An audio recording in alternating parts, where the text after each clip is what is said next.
right, so here's how I shoot videos when I answer questions. I can either go in the studio or I can just take my iPhone wherever I happen to be, and generally I'll get a table or a desk, and I will get something like this water bottle, cup, whatever, something to lean the iPhone on, okay?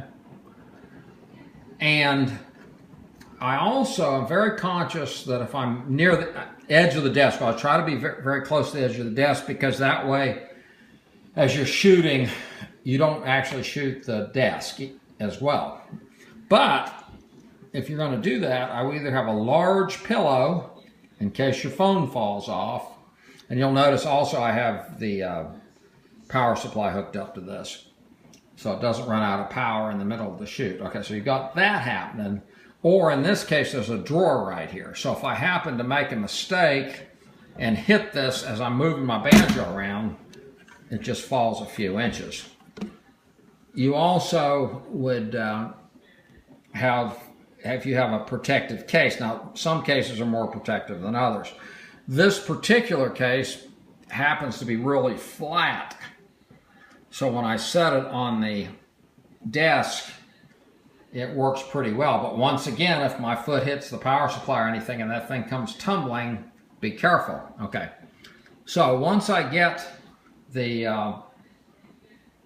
phone kind of set, I can go pick up my banjo. So let's go run over here for a second. Pick up my banjo.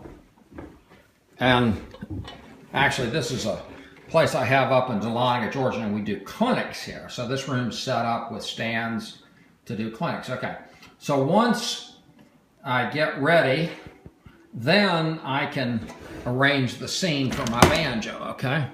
Now, for some reason, which I do not understand, I'm getting all kind of weird darkness here, but I think this will still be effective.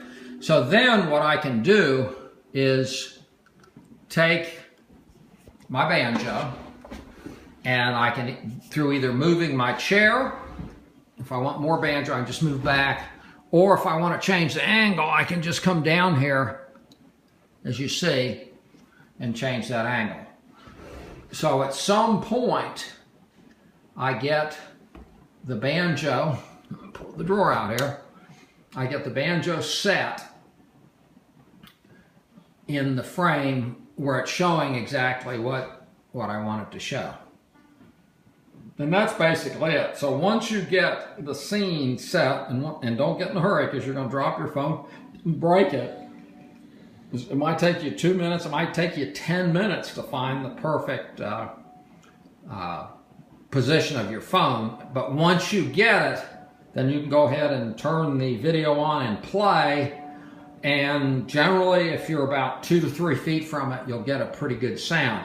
Now, if there's any sound going on in the room, air conditioning turns on, or your cat's meowing, or the TV's loud in the next room, the phone could possibly pick that sound up.